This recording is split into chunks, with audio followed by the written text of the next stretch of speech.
오늘 창세기 18장과 19장에 있는 말씀을 본문으로 같은 소돔, 다른 결말이라는 제목으로 말씀을 전하려고 합니다. 우리는 오늘 한 도시를 바라보게 됩니다. 바로 소돔이라는 도시입니다. 이 도시는 성경에 모든 불의와 불법 그리고 음란한 도시에 대한 본보기로 하나님의 심판을 받아 멸망당하는 도시입니다. 소돔은 오늘 창세기 18장 우리가 읽은 본문에 나오는 것처럼 소돔의 죄의 부르짖음이 하늘에 닿았다, 이렇게 성경은 말하고 있습니다. 그 부르짖음이 크고 죄악이 심히 무겁다, 이렇게 말하고 있습니다. 부르짖음이 크다. 과연 누가 부르짖었을까요? 많은 학자들은 부르짖은 사람들은 소돔의 만연한 죄로 인해서 피해를 당하는 사람들,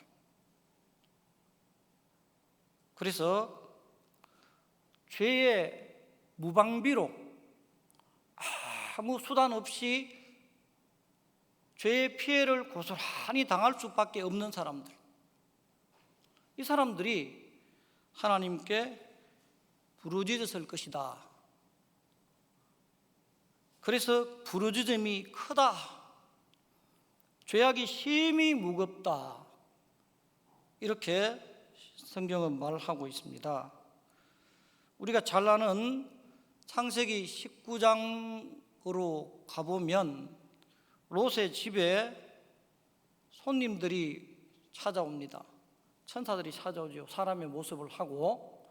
그런데 이 찾아온 손님들을 소돔 사람들이 떼거지로 몰려와서 그 오늘 저녁 너희 집으로 들어온 사람들을 끌어내라, 우리가 그들을 상관하리라, 이렇게 성경은 말하고 있습니다. 그래서 학자들마다 우리가 그들을 상관하리라, 이 본문에 대한 해석을 조금씩 다르게 합니다마는 19장 전체의 구절이 이 19장 5절에 상관하리라는 본문을 아마 소돔에는 동성애가 만연했을 것으로 이렇게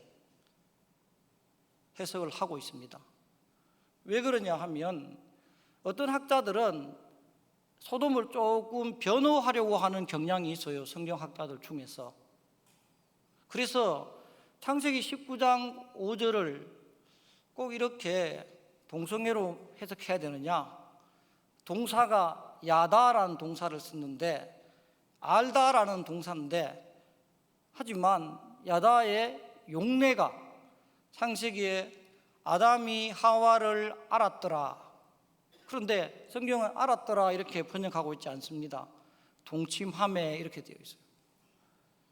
그래서 안다는 게 그냥 지식적으로 안다는 그런 개념이 아니에요. 여기 사용된 용어가 야다, 문자적으로는 알답니다.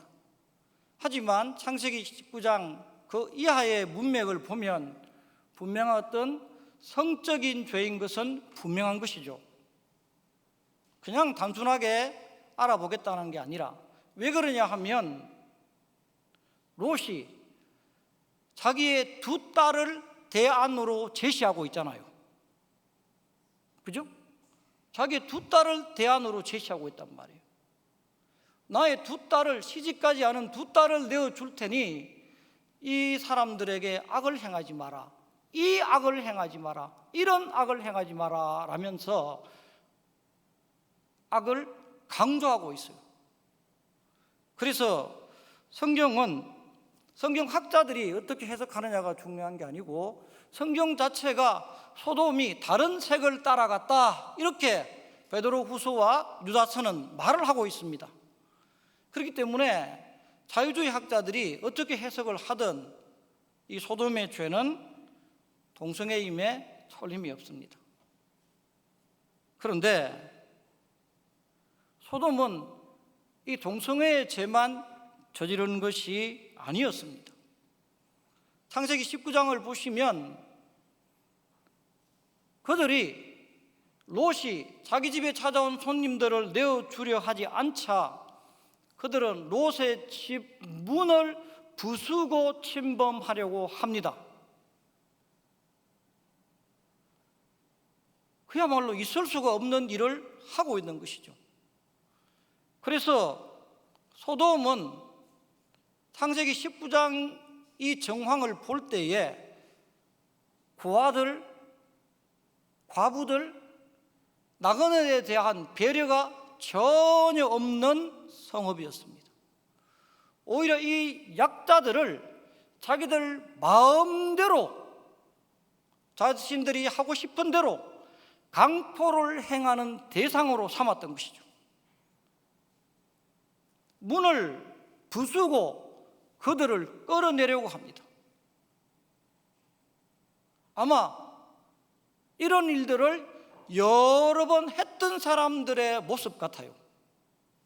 그렇죠? 그렇지 않고서야 어떻게 이렇게 문을 부수고 그 사람들을 끌어내려고 했을까요? 그래서 아마 이 소돔에 이런 피해를 당한 사람이 말을 못하고 너무나 끔찍한 이런 죄들이, 너무나 이 큰 죄들이 소돔에 행해지고 있었기 때문에 이 피해자들, 이 사람들은 어디에 하소연도 못하고 오직 하늘에 부르짖었을 것입니다. 그렇기 때문에 부르짖음이 크다, 이렇게 말하는 거예요. 소돔의 죄를 조금 더 구체적으로 에스겔 선지자는 에스겔서 16장 49절에서 50절에 말하고 있습니다. 에스겔서를 찾아보시면 거기에 에스겔서 16장 49절에서 50절, 소돔은 아주 교만했다라고 되어 있습니다. 그리고 이 교만은 어디에서 나오는가? 소돔은 아주 풍요로웠다라고 되어 있습니다. 롯이 보기에 그 땅이 에덴 동산 같았더라, 이렇게 되어 있죠. 애굽 땅과 같았고, 애굽 땅은 그 당시에 가장 문명이 발달한 곳입니다. 가장 찬란하고 가장 풍요롭고 강성했던 곳입니다. 그런데 롯이 소돔 온들을 보니 여호와의 동산 같고, 그때 여호와의 동산은 에덴 동산을 말합니다. 그리고 애굽 땅과 같았더라. 소돔은 너무 풍요로웠기 때문에 교만했습니다. 하지만 풍요로웠지만 그들은 가난하고 궁핍한 자는 도우려고 하지 않았습니다. 에스겔서 오늘 16장 본문에 그렇게 되어 있죠. 가난하고 궁핍한 자는 돌아보지 않았다. 가증한 일을 행하면서도 수치를 느끼지 않았습니다. 오늘 창세기 19장의 본문을 보면 이 소돔 사람들이 이루 말할 수 없는 가증한 일을 행하고 있죠. 그런데 그들이 수치를 전혀 느끼지 않습니다. 오히려 문을 부수고 들어가서 그 사람들을 끌어내려고 하는 죄의 대범함을 보이고 있습니다. 하나님께서는 이 사실을 아시고 소돔을 심판하시기 위해서 내려오셨습니다. 그리고 오늘 창세기 우리가 아는 이 본문, 아브라함과 대화를 하십니다. 하나님은 소돔을 심판하시겠다라고 말합니다. 하지만 아브라함은 소돔에 의인이 있으면 어떻게 하시겠습니까? 이렇게 말하고 있습니다. 하나님과의 대화에서 의인이 없음이 드러나고 소돔은 심판을 받습니다. 그 소돔의 심판은 사실은 너무나 끔찍합니다. 왜 이 소돔이 심판의 대명사가 되었을까요? 소돔에 내린 심판은 요한계시록 마지막에 등장하는 지옥을 연상시키기 때문입니다. 불과 유황이 비처럼 내렸다. 소돔 천지가 불과 유황 못으로 바뀐 것입니다. 성경에 불과 유황 못이 등장하는 곳이 계시록 마지막이죠.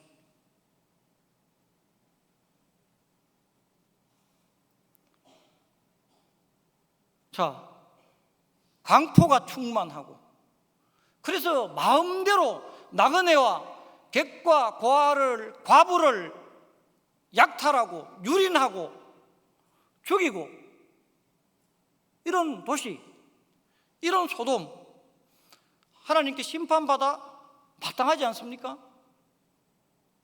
하나님이 주신 창조의 섭리를 거스르고 하나님의 질서를 거슬러서 다른 색을 따라간 소돔, 심판받아 마땅합니다.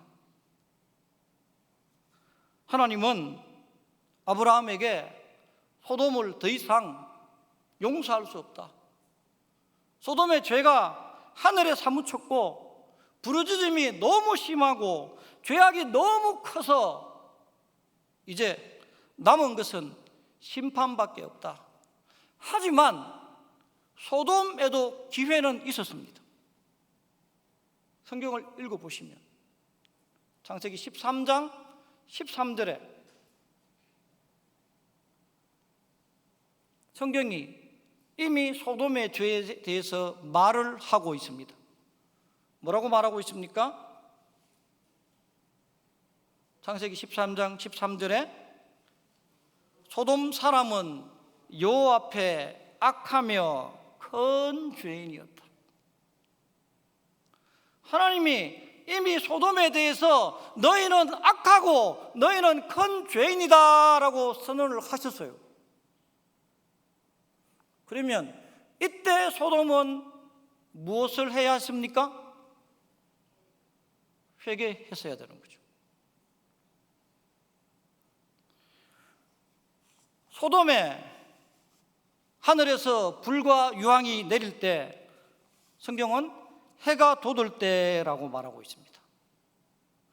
해가 돋아서 가장 찬란해야 할 그때에 소돔은 불과 유황의 심판을 받습니다. 그 불의 뜨거움보다 더 비참한 것은 이제 기회가 없다는 것입니다.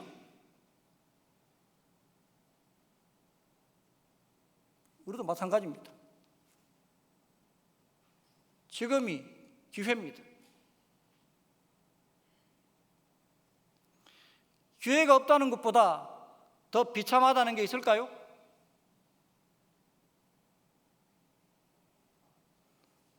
더 이상 회개는 통하지 않습니다.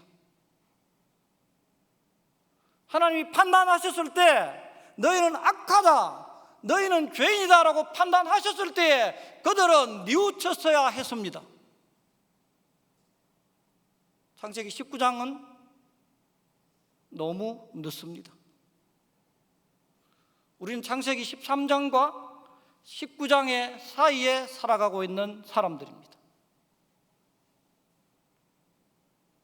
가장 비참한 것은 기회가 없다는 것입니다. 이제 판결이 집행으로 바뀌는 순간인 거죠. 13장 13절이 판결이었다면, 하나님께서 그렇게 판결하셨다면 이제 곧 집행하시겠구나, 집행하시기 전에 회개했어야 되는데 그들은 회개하지 않습니다. 그래서 성경은 소돔성에 떨어진 이 불과 유황의 심판 사건을 이후에 다가오는 모든 세대가 이것을 경고등으로 삼기를 바랍니다. 본보기로 삼기를 바랍니다. 그래서 신약 성경은 거울이 되었다 이렇게 말합니다. 소돔 심판을 유다서 7절은 영원한 불의 형벌을 받음으로, 영원한 불의 형벌이라는 표현을 쓰고 있어요. 소돔에 대해서. 이 영원한 불의 형벌은 계시록을 연상시키는 표현인데 소돔에 대해서 그렇게 쓰고 있단 말이에요. 소돔은 돌이킬 수 없는 결말을 맞이합니다. 그런데 또 다른 소돔이 성경에 등장을 합니다. 또 다른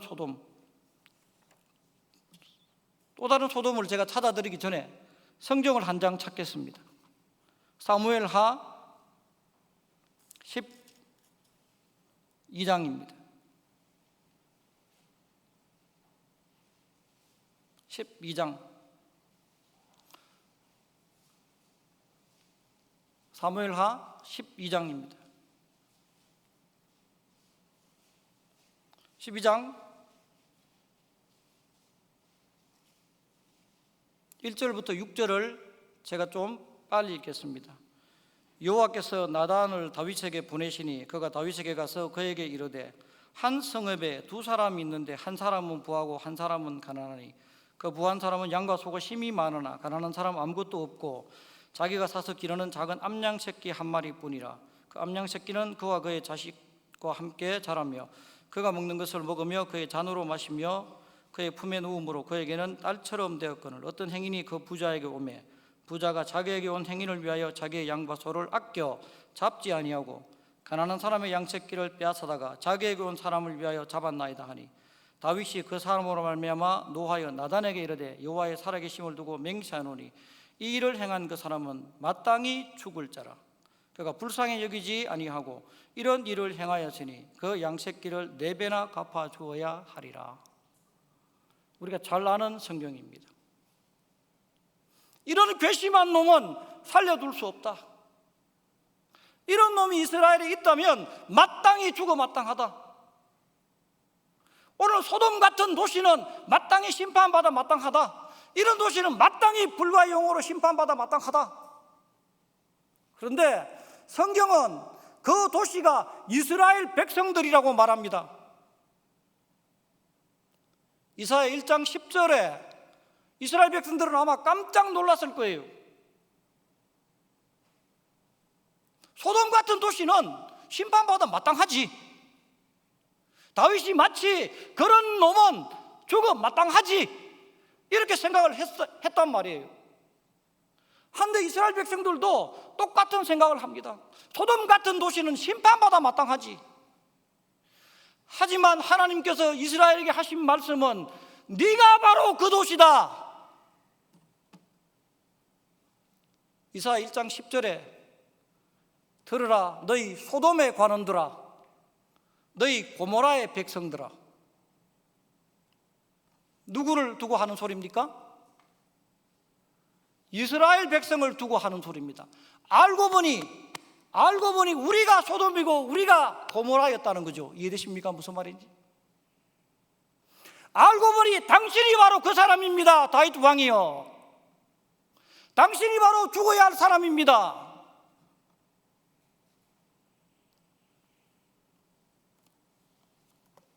왜 두 번째 소돔은 멸망당하지 않습니까? 저는 오늘 그것을 잠깐 말씀드리려고 합니다. 오늘 창세기를 읽어보시면 아브라함은 소돔을 위해서 중보합니다.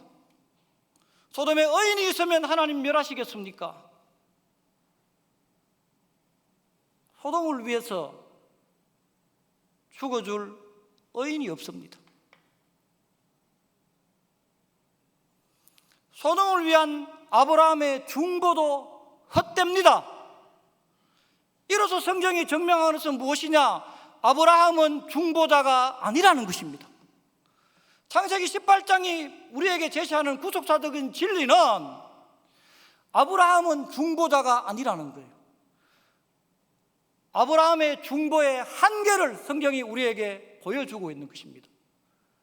그리고 더 나아가서 참된 중보자가 인간에게 필요하다는 것을 창세기 18장은 우리에게 말해주고 있습니다. 왜 이스라엘은 심판당하지 않습니까?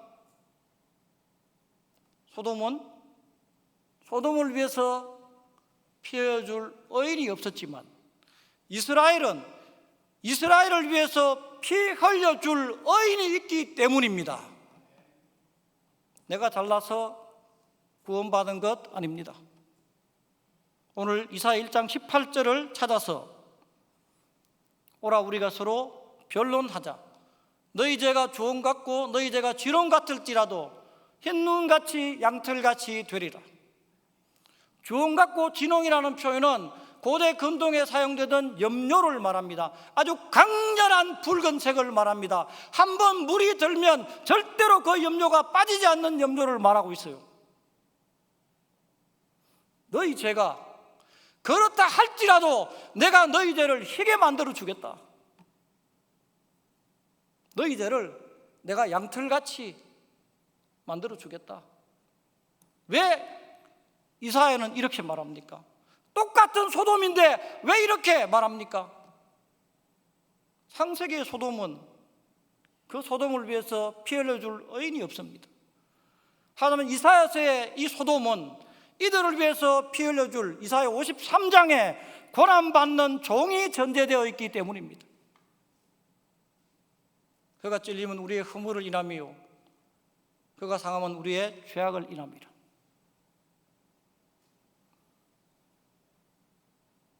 오늘 말씀을 저는 다 드렸습니다. 여러분, 우리가 구약의 소돔보다 나은 것이 있습니까? 그렇게 어렵다고 자칭하던 이스라엘조차 하나님의 눈에 너희가 소돔이다라고 하나님이 판단하셨다면 하나님 보시기에 우리는 어떨까요?